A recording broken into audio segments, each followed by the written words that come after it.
تو سر جس طرح سے آج آپ نے اپنے 2 دنہ دورہ کا جو پہلا دن جو ہے وہ ماٹھو اور ستوک میں آپ نے کیا تھا سر ٹور، اس ٹور کے بارے میں تھوڑا وستار سے بتائیں گے کہ لوگوں کا کیا خدشات رہا ہے، کیا پریشانیاں ہیں، ان کو حل کرنے کے لیے آپ نے سارے ڈپارٹمنٹ کے ساتھ آپ ٹور پہ گئے تھے، تو اس ٹور کے بارے میں کیا کچھ کہیں گے سر؟ دیکھیے پچھلے 1-1.5 سال میں جب سے ممبر آف پارلیمنٹ بنا ہوں، میرا کوشش یہی ہے کہ لداخ کے ہر گاؤں میں، ہر علاقے میں پہنچنے کا میں کوشش کر رہا ہوں، خاص کر ریموٹ سے ریموٹ ایریاز. ابھی ریسنٹلی میں کرگل کے بہت سارے علاقے میں گیا ہوں جہاں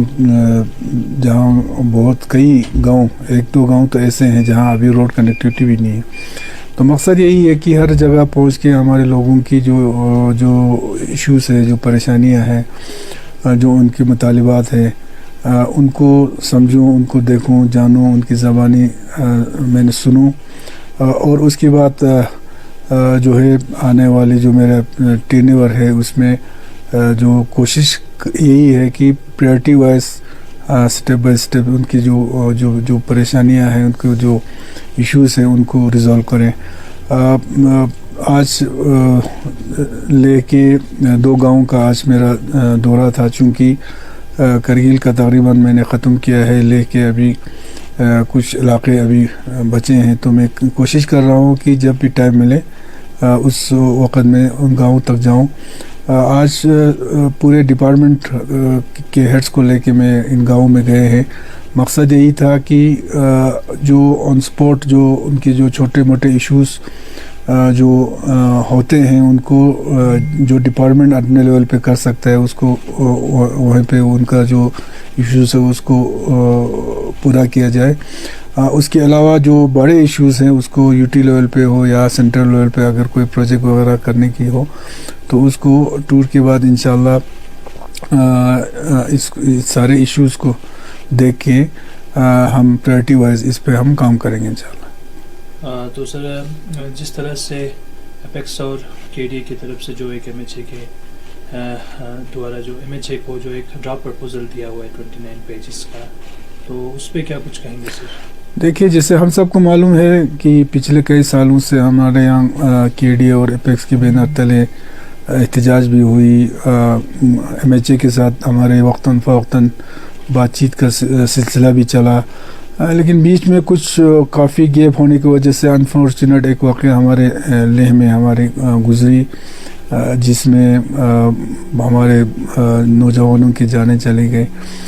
اس کے بعد ایم ایچ اے نے پھر بات چیت کا سلسلہ پھر شروع کیا، اور ایک بار میٹنگ ہوئی. اس میٹنگ میں جو مجھے محسوس ہوا کہ ایم ایچ اے اور گورنمنٹ آف انڈیا نے بھی اب یہ مانا ہے کہ لداخ کا یہ جو ایشوز ہے اس کو سیریسلی لینا چاہیے. تو مجھے لگا کہ اب پہلی بار ہمارے جو مین مدعے ہیں، ہمارے اسٹیٹ ہوڈ ہے، ہمارے 6 شیڈول ہے، ان پہ کھل کے وہاں پہ ڈسکشن ہوئی، ڈیلیبریٹ ہوئی، اور اسی میٹنگ میں پھر یہ ڈیسائیڈ ہوا ہمارے اور سے یہ ہم نے کہا کہ ہم اس میں زیادہ ڈسکشن کرنے کے بجائے ہم اپنا ایک ڈرافٹ بنا کے، ایک ڈرافٹ کے طور پہ جو ہمارے جو مطالبات ہیں وہ آپ کے سامنے رکھیں گے. تو اسی کا کڑی تھا کہ کے ڈی اے اور اپیکس نے اپنی جگہ پر دونوں نے اپنا ڈرافٹ جو بنا کے تیار کر کے لاسٹ ٹائم جب ہم لیہ میں ہمارے سب کمیٹی کا میٹنگ ہوا تھا، اس میں ان دونوں ڈرافٹ پہ ہمیں ڈسکس ہوا. اور چونکہ مسئلے ایک ہے، ایشو ایک ہے، اور دونوں کے ڈی اے اور اپیکس دونوں جو ہے مستقبل، ہمارے لداخ کے مستقبل کو لے کے دونوں ایک ہی پیج پہ ہے، تو آلموسٹ دونوں کا ڈرافٹ جو ہے وہ بالکل سیم لگا مجھے. کوئی اس میں تھوڑا ایک تفصیل میں ایک تھوڑا اس میں ہے، باقی ایکٹ جو یہ ڈرافٹ جو ہے دونوں کا تقریباً سیم تھا. تو ہم نے پھر ڈیسائیڈ کیا ہم اس دونوں ڈرافٹ کو کمپائل کر کے ایک ہی ڈرافٹ کی صورت میں ہم ان کو ایم ایچ اے کو ہم سبمٹ کریں گے. تو اس کے بعد اب سب کو پتہ ہے، جو پبلک بھی ہوا ہے ابھی ڈرافٹ جو ہے یہ دونوں کے ڈی اے اور اپیکس کا دونوں کا نچوڑ ڈرافٹ وہی ہے جو آج پبلک ہوا ہے اور ایم ایچ اے کو سبمٹ بھی ہوا ہے. تو مجھے امید ہے کہ MHA بھی 5 دن ہفتہ تو ان کو بھی ٹائم لگنا ہے اس ڈرافٹ کو اسٹڈی کرنا ہے، پھر اس کے بعد وہ لوگ خود بھی تیار ہوں گے. تو مجھے امید ہے کہ جلد سے جلد جو ہے وہ سب کمیٹی کے دوبارہ میٹنگ بلا کے اس کو پھر سے ڈسکس کر کے ہائی پاور کمیٹی میں اس کو بھیجیں گے، چونکہ جو بھی ڈیسیجن ہوگا، جو بھی وہاں پہ مزید جو بھی مشورے ہوں گے، ڈسکشن ہوں گے، وہ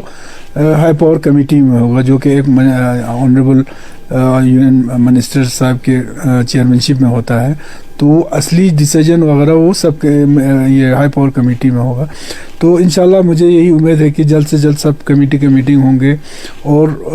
سیریسلی جو جس طریقے سے ہمارا پہلا میٹنگ ہوا اسی طریقے سے لداخ کے جو مین ایشوز پہ ڈسکس کر کے اس کو حل کرنے کی کوشش کریں گے.